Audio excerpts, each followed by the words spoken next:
Hey, welcome back to Bullpen Sessions. I am excited today. I am joined by Frank Rich. If you are unfamiliar with Frank is an author, entrepreneur, former bodybuilder. I'm going to be excited talking about that.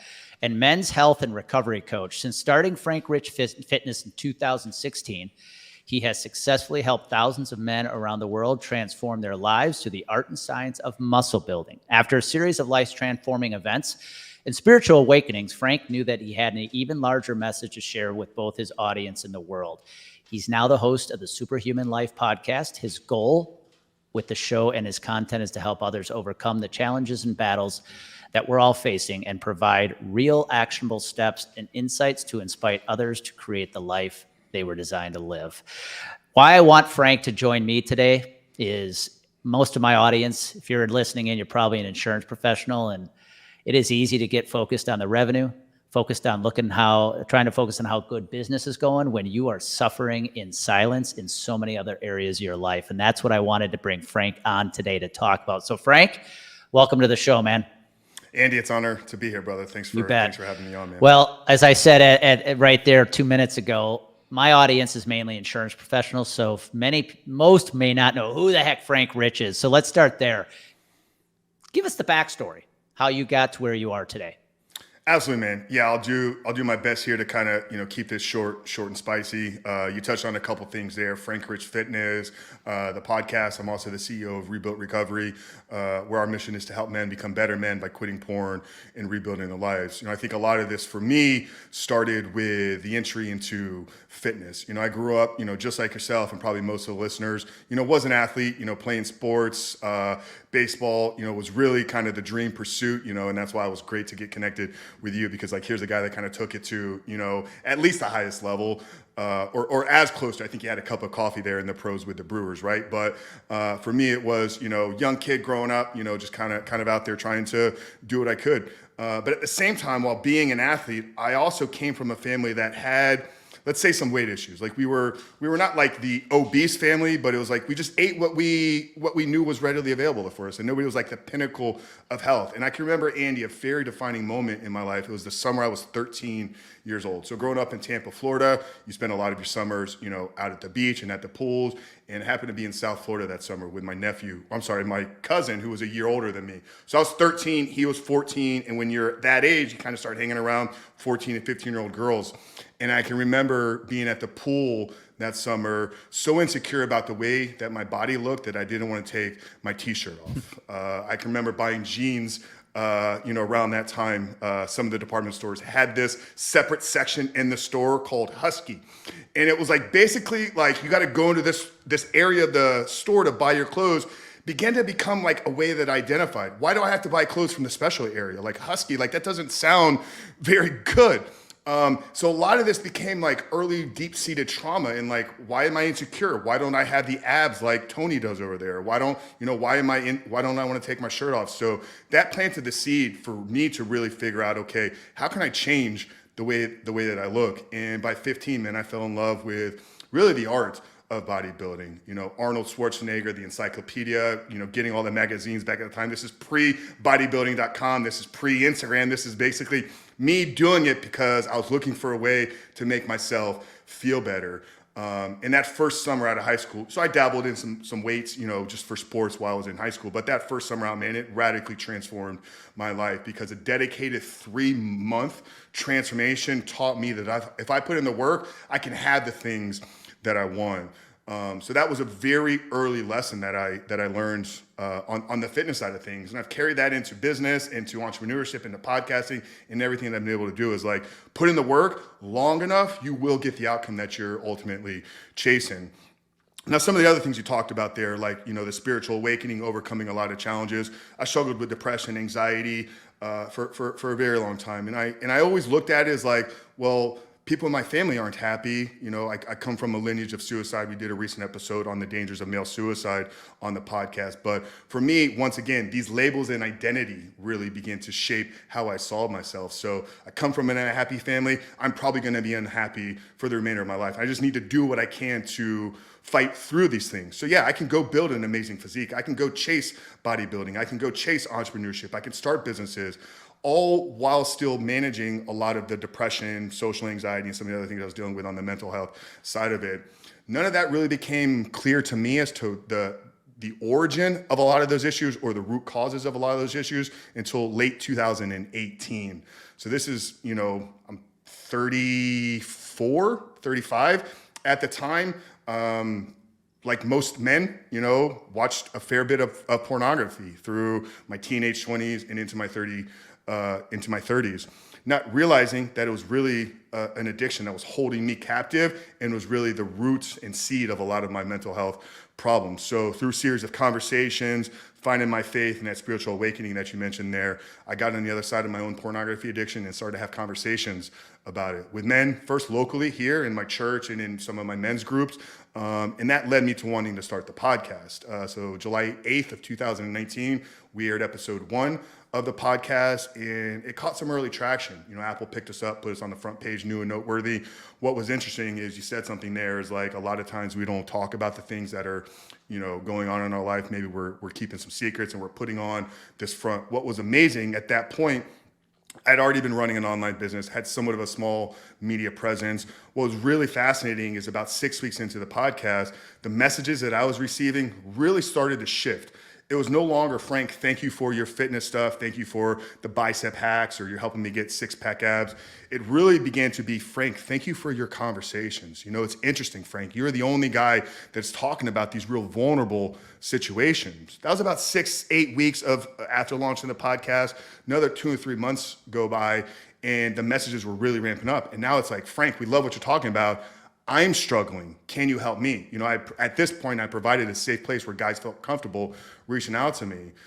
This gets us to around January of 2020. Actually, January 28th, 2020 was the day that I launched Rebuilt Recovery. So not knowing what I was getting into, I felt a call at the time. I was having a lot of support in my life that, Frank, you need to take some of these conversations and some of this messaging and actually help men the way that you helped yourself. So we launched Rebuilt Recovery. For the last 3.5 years now, my primary focus has been on building and scaling that up. We've had over 350 successful recovery stories while also, scaling the podcast up. We're episode 210 dropped this morning.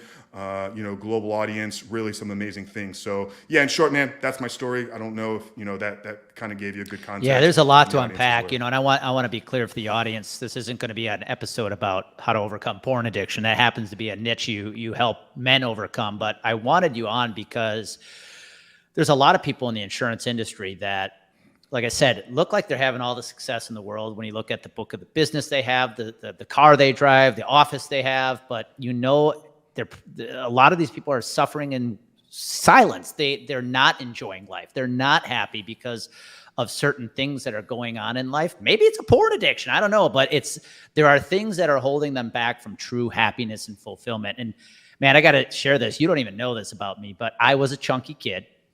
And in my keynote talks, I talk about Levi's making Huskies. And it was like back before mental health was a thing, like a jean company basically said, you're fat, here's a jean size for you. I have a question for you about bodybuilding because I'm into fitness. I work out every day. And I know for me, if I'm being really honest, a lot of people will say, I work out because I like seeing the gains or I like what I can become, right? If I'm being honest, I work out because I don't ever want to be the fat kid again. What are your thoughts about that? Is that a good perspective, or is that something even I need to shift my mindset on? Because I will be honest, I work out every day more as a knowing what I was at one time versus, if I keep doing this, this is what I'll get. Yeah, man, that's a great question. I think fundamentally humans are driven by two forces, either the pursuit of pleasure, right? So there's a motivation component of we're going to work in order to achieve something. And that can get people pretty far, but oftentimes the stronger driver of our motives is the avoidance of pain, or it's kind of a fear-based motivation. This was a story for me. Your runs parallel to mine. I was an insecure, overweight kid that was the early seed. Now, not a psychologist, but I would say if there's parts of that trauma that are really holding you back, like if you can't go to a restaurant and eat some dessert, you probably need to process that a little bit and kind of get over some of that trauma. But I think what I can see in you is like you live a very well balanced, air quotes here. I doubt anything in life is actually balanced, but I don't see you holding on to a past identity of like, I can't even eat like a gram of sugar, which I know a lot of people in the bodybuilding industry are like that. I was for a very, very long time. So I've had to go through a journey of myself overcoming some of the initial trauma that got me into it, but I still use that motivation of like, I don't want to be fat again. I don't ever want to look like the way that I did. I don't want to look like the people in my family. So I don't see anything unhealthy about that as long as it's not like holding you captive. Like if you can go out and enjoy yourself, if you can miss a day of workout and your entire world hasn't been flipped upside down, if you can go out and enjoy something that's maybe off the meal plan a little bit. So that would be my answer there to that question. Yeah, that's a great point. Were you a competitive bodybuilder at one time? Oh yeah, no, I was. Yeah. So here's a great example, and I'd love to get your thoughts. On the outside, as a competitive bodybuilder, it looks great, right? Your physique is amazing. You're chiseled. Mm-hmm. But I have seen behind the scenes of people that are in those competitions, and the struggle you're going through mentally and how you feel physically is a whole nother story. So for people who aren't familiar with the world of competitive bodybuilding, talk about what that's like the days, weeks leading up to a competition, because you look great. But man, I know people struggle mentally and physically. Oh, absolutely, man. I would say, in conjunction with maybe like these massive, endurance races, Ironmans, which I know is something that you've taken part in. Bodybuilding is voluntary suffering. Like you put your body in a state of literally physical, mental, emotional, and oftentimes spiritual suffering. The body is not meant to operate for a man, sub 5% body fat. Like we could be healthy, walk around 6, 7, 8, and still have everything kind of fully optimized and thriving.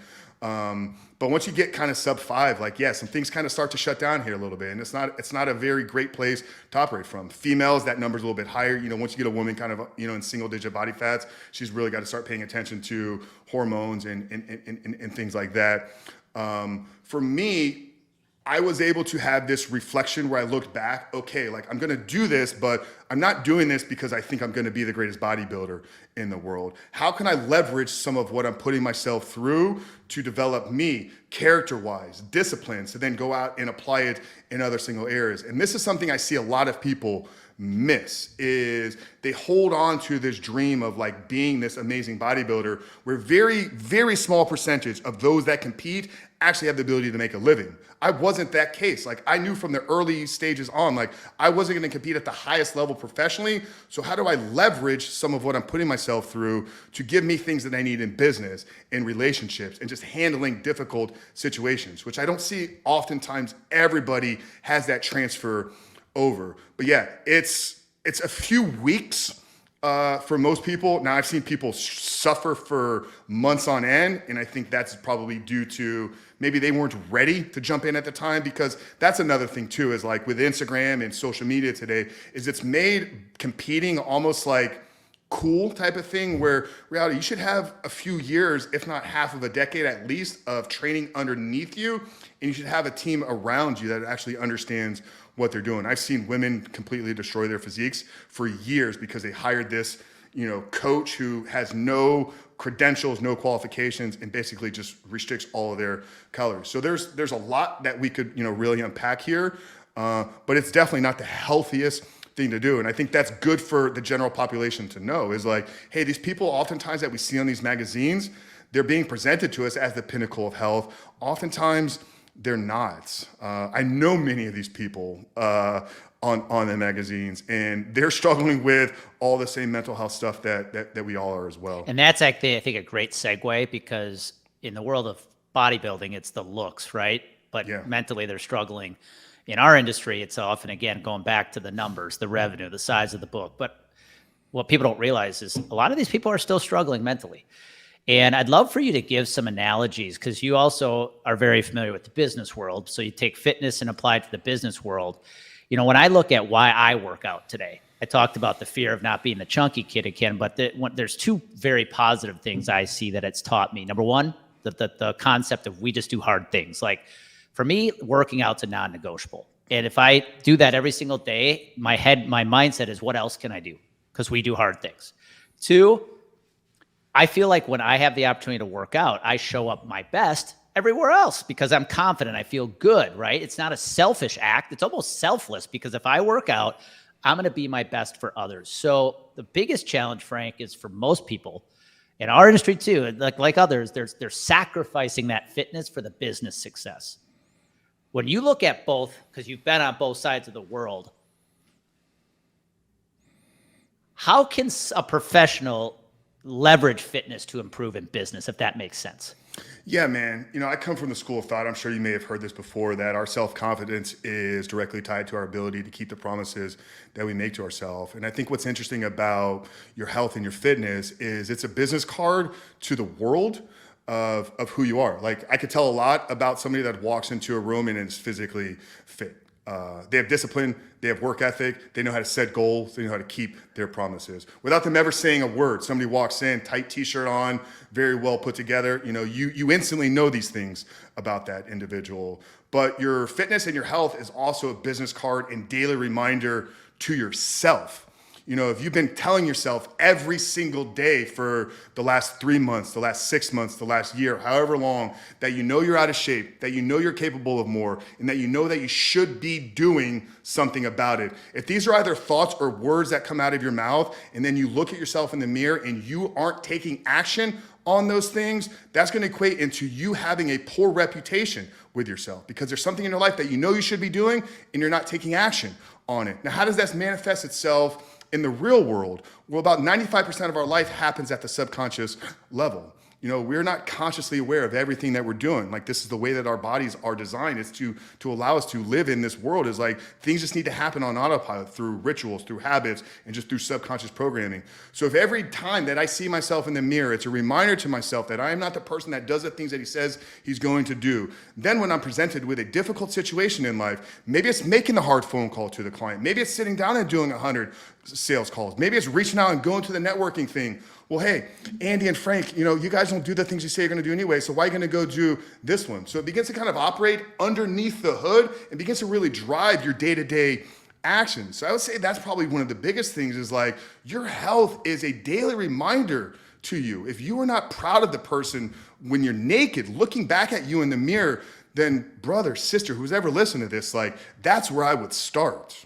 Yeah, I've never said this, but you gave me an idea. In our industry, a lot of people pride themselves on negotiating, which is negotiating better insurance rates for their clients. But that negotiation skill is a curse, because the problem is you're negotiating right now with your own priorities. You're negotiating, you're allowing yourself to negotiate yourself away from doing what you should be doing to feel better, to look better. Yes. For me, one of the other reasons I was into fitness the way I was, or am into it, Frank, I was a health insurance advisor for 20 years.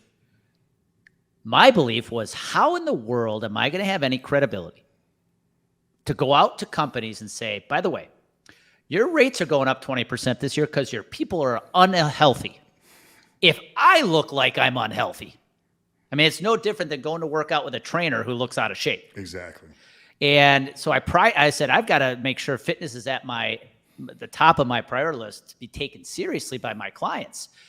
So here's where I want to go with this. Because Andy, I want to add something, man, if you don't mind. Just like, as we're talking to these salespeople and these business people, leads, like, you want high quality leads, like, of the right type of people for whatever it is that you're trying to sell. Like, the people that may potentially buy that stuff are the ones that take care of themselves, are the people that live in a growth-centric mindset, are the ones that want more out of life. Usually the people that are at the gym, either in the morning, in the afternoon, like, if you're paying for a gym membership and actually using it, that means you have the disposable income to afford a gym membership. That's something not everybody can do right now. But once again, then you're actually the type of person that does the things that he says he's going to do. So just from a relationship standpoint, if you weren't even going to the gym for health and fitness, you're just going there to meet the right people, I can tell you my life has been transformed by dozens of people that I met in the gyms. I think it's one of the greatest places to meet the right type of people in whatever industry you are in. So there's just kind of an added. Well, and I think the other lesson is, if you make working out, for example, a non-negotiable, it's just something I do. Guess what? Picking up the phone 100 times a week. Yep. getting out and meeting prospects, making those tough calls, going after the prospect you've been afraid to go after becomes a non-negotiable too. It just becomes something you do. There is a direct correlation there in discipline on what's going on in your personal life and how it's applying to your business world. 100%. Now, here's where I'd love to take this, Frank, because we started the podcast by sharing that you have a very specific niche of expertise in helping men overcome porn addictions. And we're not going to talk about that. What we're going to talk about, though, is this suffering and secrecy. Mm-hmm. Again, it can be this female listening who's got a $3 million agency, but she's not happy. It could be a male producer out there. It looks like he's on the top of the world, but maybe his marriage is suffering, personal life is suffering. For that person, where do they start? What is the first place? Just like you help people, men with their porn addictions, like where does somebody start before they let this spiral out of control? Yeah, man, that's a great question, Andy. And I think it's coming to the realization that if there's something in your life that is either going on or something that you're doing or participating in, i.e. watching pornography when your wife's asleep or whatever it is, right? If there's something that you're doing that is out of alignment with who you know you want to be, and you're not having a conversation about that, that thing is holding power over you. And in my opinion, you will never break through to the level of success in any area of your life that you truly deserve, because how you do one thing is how you do everything. So first, we have to accept and understand that this thing has power over us. Whatever it is that we're keeping a secret about. It could even be the fact that I'm not cleaning the back of my car, and every time I, get a water bottle and want to drink, I just toss it behind me. If you're not saying to yourself, the mess in your car is keeping you back from or holding you back from greatness, that thing is holding power over you. So you have to recognize the weakness in your life first and admit it to yourself. I would say the next step, and this is literally the steps in our mm-hmm. recovery. I'm guessing there's a direct correlation. That's why I wanted you to go through this. Exactly. Is once you've admitted it to yourself, you have to find the right person in your life that you can admit it to. So find some type of support or accountability. Now, that's going to be dependent upon the situation that you're dealing with, but you know who that person needs to be. Oftentimes, it's got to be the person that understands the issue. So for men, pornography addiction, find an elderly man that has probably had these struggles in his life before. It could be an uncle, it could be a pastor, it could be a mentor, coach, therapist. But it's got to be done in the right type of setting, because you have to find a place that you can have the real, open, honest conversation. Because I truly, truly believe, Andy, and this is based on 3.5 years of in the trenches work and many, many conversations in the science world around telling the truth. Our transformation is going to be deeply founded in truthful and honest speech. We have to be open, honest, and truthful in everything it is that we're doing. So admit it to yourself, have that conversation that this thing is holding you back, and then find that right person in your life they can begin to open up to and process these things and find a pathway out of it. Now, the pathway out of it, depending on the situation, may look like joining a program, finding a men's group, finding a book, joining a course, getting mentored, whatever it is. But find the right person to process that together. Because what is it? Albert Einstein says you can't change a problem with the same level of thinking that created it, right? So if there's a problem in your life that you've been trying to process and figure out yourself, you need an external set of eyeballs, because you're only looking at it through your perspective. You need somebody else's lens on this. So get that outside perspective, process this issue together, get the issue moving forward, and then listen to the first half of this conversation that we had on keeping the promises that you make to yourself and begin to execute on the things that you need to do every single day. Yeah, I think the key, what I heard is, and it's probably what so many are afraid to do, is whatever's holding you back, that personal trauma, if we want to call it, you got to talk to somebody first. Yeah. You have to almost verbalize it publicly to somebody. Yeah. To start, and so many people just don't do that. They keep this secret or this frustration or the struggle hidden until it boils over. It's funny. I'll share this on in public, Frank. My whole business is built on communication, the power of it. Mm-hmm. And one of the things I struggle with is I've been a horrible communicator at times with Amy, my girlfriend, and that has led to some of our biggest challenges personally, because I find it ironic. My whole business is built on being a clear communicator, and then sometimes I struggle with it personally. And it's something I wasn't willing to acknowledge for the longest time.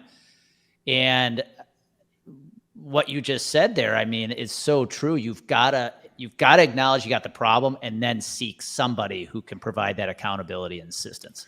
Yeah, and I think you're not unique in that, right? Oftentimes the thing that we help people with, if we're in kind of a coaching service-based business, is oftentimes the things that we struggle with the most. That's why we become the expert, because we've had to figure these things out in our own life. So once again, it's like you need that external perspective. But I'm sure you've had this, man. Like, when you begin to talk, like you process and you think differently through the spoken word, other when it's just, bottled up in your head. You're like, I had this amazing thing going on in my head. The minute you start to talk about it, it's like more difficult to get out. So oftentimes just that communication of talking through it helps you process and figure things out to a higher degree as well. So yeah, there's so much power in the well, and what I love about that is I think about, so few people, it's Amy and I talk about this a lot. Like as you get older, the number of close friends, I think, shrinks. And I think one of the reasons that happens is it gets harder over time to find people you can have deep conversations with. And it makes me think about when you're addressing something that is impacting your life personally on the inside, it's hard for some people. It's hard to have that deep conversation.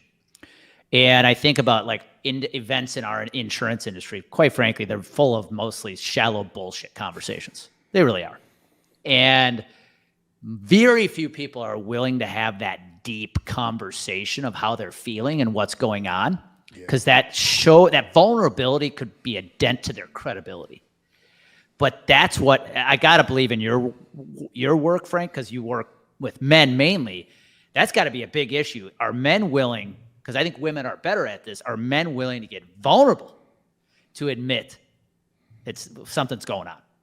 Yeah. Well, I mean, oftentimes by the time that they're with me, that's it, right? Is they've avoided this vulnerability for so long that it's blown up in front of them. Either the wife is presenting them with divorce papers, it's kind of this do or die moment, or they got fired from work, or whatever the case may be. So something has happened in their life that's triggered them to realize like, hey, I got to start talking about these things. What's interesting though, Andy, is I think that the world believes that people don't want to have the open, vulnerable conversations, and that keeps most people from starting them. And I don't know if you've ever experienced this, but this has been really my experience for the last 3.5 years, is if you're the one that opens it up, the acceptance and willingness for that person to have that conversation with you like shoots through the roof. It's almost like if you're the one that would be willing to take the first step, like the love that you get and acceptance from that other person, because they've been looking for that for so long. We may think that we won't want to talk about these things, but all of us deep down in our heart know that we're looking for somebody that can hear us. Every person wants to be heard. Every person wants to be felt like they're understood. Now, they don't do it for whatever fear, trauma, judgment issues, insecurities, what this person's going to think about me. But at their core of their being is they want to be heard and they want to be understood. So I think what will happen is if anybody, walks away from this and begins to explore this in their own life, is it's going to be difficult to open it up first. But the minute you find that right person that's like, God, Andy, I've been looking for you my entire life. Like I've been meaning to have this conversation. The connection that you create with that person now is like at such a deep, deep level. So absolutely. I would encourage anybody that's hearing this, like take the first step. Yeah, no, as somebody who has had to get extremely vulnerable at parts of my life, I'm giving permission to anybody listening in. You will be blown away the moment you just kind of let it out, who comes into your life or how they show up in your life in the most positive ways possible. And honestly, you find out who you can trust and who you can't, and who's your friend and who is not. But there's nothing more powerful than just willing to kind of let the ego sit to the side for a second and admit you're not perfect. Yeah. How long have you been doing this podcast, Andy? We're coming up on episode 250. Okay, so you've been at it for a while, and have you seen these conversations and the other conversations, like on the guesting side of things, transform you. Like for me, that's Absolutely. been one of the biggest takeaways from this. It's amazing. We get an audience and, we get to make some money and do all these things. But really the podcast for the last 4 years has kind of served as my own like therapeutic journey.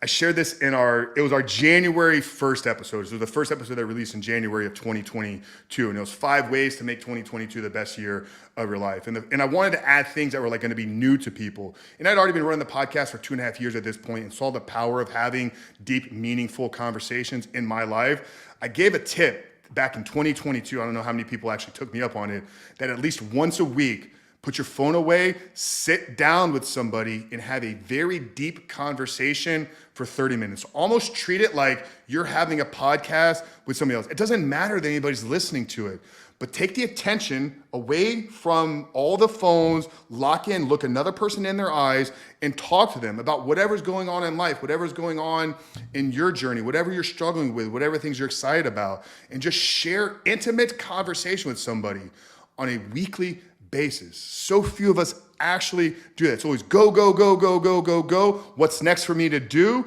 And then when you meet people, it's like, I did this, I did this, I did this. And like you said, it's like we begin to kind of peacock.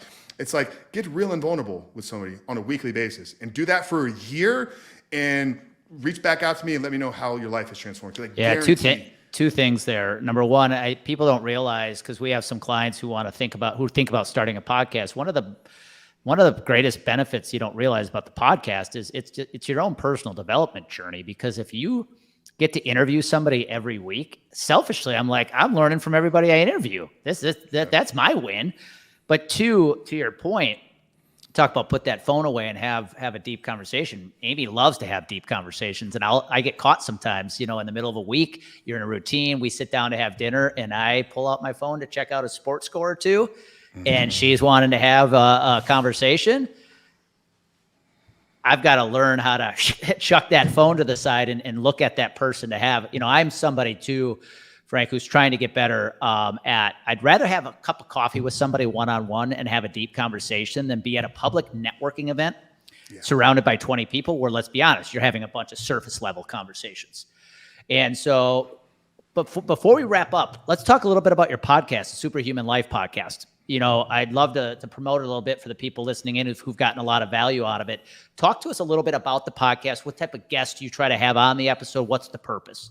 Absolutely, man. Yeah, the original genesis behind it was, like I said, in 2019 when I overcame my addiction.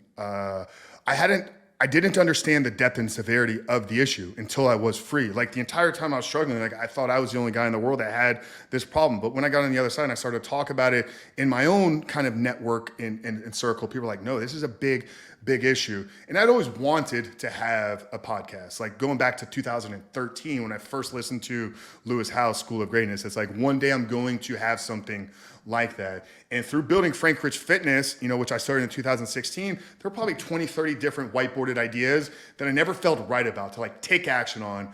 Well, getting on the other side of this, I'm like, there's the story. Like, just open the podcast up and just talk about your journey and invite other people to bring their stories on as well. So originally, it was very centered around the addiction and recovery side of things. Over the last 3.5 years, it's really grown and evolved. We've made it into the top 100 on the fitness category in the entire world, which has been amazing. But it's a men's personal development. I say we help men level up in the 5 key areas of their life. So we have conversations around faith, around fitness, around finance, around family, and around freedom. So the guests we bring on are experts in those realms and domains.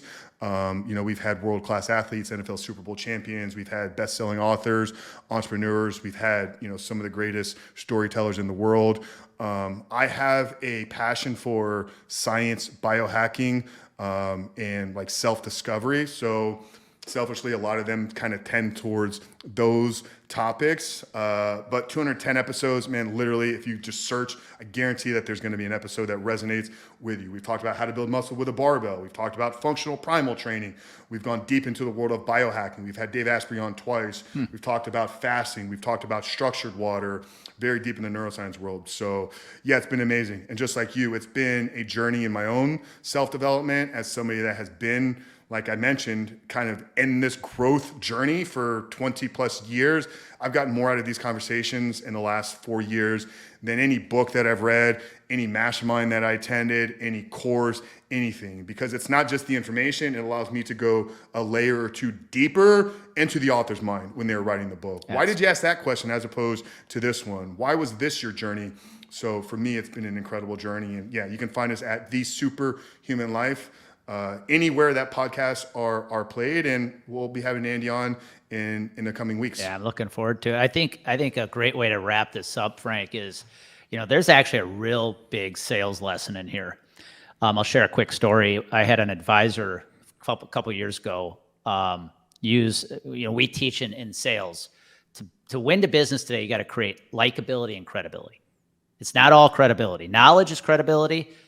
Your willingness to let people get to know you is where the likability comes in. And being vulnerable is a secret. It is a key to that. However, yeah, you could probably lean into too much vulnerability too often. However, a great example is we had an advisor actually post something on LinkedIn about past drug alcohol addiction, and probably went over more vulnerable than I was even willing to go.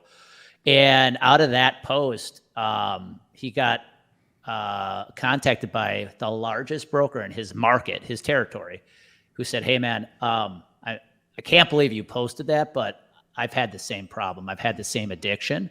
He became his best client. Yeah. And people don't understand your willingness to be vulnerable today could be the key to locking arms with your best client you'll ever have. Yeah, man, because it's going to make that person perk up and lean in a little bit more. Some people it's going to go right over their head, but the right individual is going to lean in, just like that guy said. Wait, who shared this story? Let me get a little bit more about that. It's been interesting for me, like in this high performance world, you see those things run parallel, man. You see the guys out there that are creating empires, that are building businesses, that are pursuing greatness, oftentimes struggle with addictive behaviors and tendencies as well. And we've done some episodes around genealogy and kind of DNA that kind of points to specific DNA makeup in some of us that fall into one of those too. Like, you're either going to be a high performer, and if you don't unlock that, you're gonna be more susceptible to addiction. But yeah, man, that's powerful. And like you said, sales is going to be know, like, trust. Like, especially in today's world, like there's so much being thrown at us, advertisements, social media, all this stuff, with everything we could possibly ever want. The thing that's going to separate us, and I think that this is really what's going to separate business moving forward, is those are the ones that do create the personal connection with their customers, that do create that vulnerability in that environment where we're real. We're more than just a brand. There's a face behind the brand. So yeah, that's powerful. I think the key, that I learned from 2020 is 2020 proved we're all human. Mm-hmm. And I'm going to share this final thought from my audience. Again, you're most likely an insurance professional. It's an industry built on ego. It's an industry built on knowledge and credibility. And it's that fear of, if I don't look perfect, I won't be taken seriously. But I'm here to tell you, to win business today, you have to actually do the opposite. Be human. Yeah. And part of being human is to admit that, yeah, business is great, but you know what? My marriage sucks, or I'm just not happy or fulfilled inside. And instead of letting that just build up until it boils over into a health issue or a mental crisis, get help. Admit it. Find a mentor, find a coach. Because once you open up about what you're dealing with, you will be shocked how the world opens up to you. And Frank, this has been a phenomenal episode. So I just want to thank you for taking the time, man. Guys, go listen to his podcast, the Superhuman Life podcast. As he said, I'm going to be on it in a few weeks. So I'm excited to be joining him. But man, Frank, this has been a blessing. I want to thank you. Yeah, no, solid, brother. Thank you, man. Hopefully this resonated with the audience out there. And yeah, check the podcast out. Like I said, I guarantee we have something that could help you move forward in an area of your life. So absolutely. Man or woman. Yes, so, sir. All right, everybody else, be well.